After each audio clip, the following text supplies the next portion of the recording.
How to fix disabled accounts can't be contacted on Instagram. In this video, I'll show you guys how you can easily fix the issue where it says disabled account can't be contacted. If someone has disabled their account, it would look something like this where it says disabled account can be contacted. So in order to fix this problem, what you need to do is first head over to its chat. And once you head over to the chat, tap on their profile. And then tap on the options menu. From here, restrict this profile. Tap on restrict and make sure to restrict this profile. Then just go back.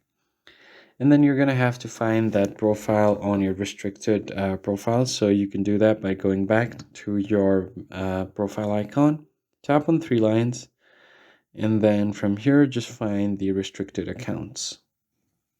Tap on restricted and then unrestricted from this restricted accounts. Once you've unrestricted them, then you should be able to send them messages and there no longer will be any message that says disabled account can't be contacted. That's how you basically fix the problem. I hope this tutorial was helpful to you and I'll catch you on the next one.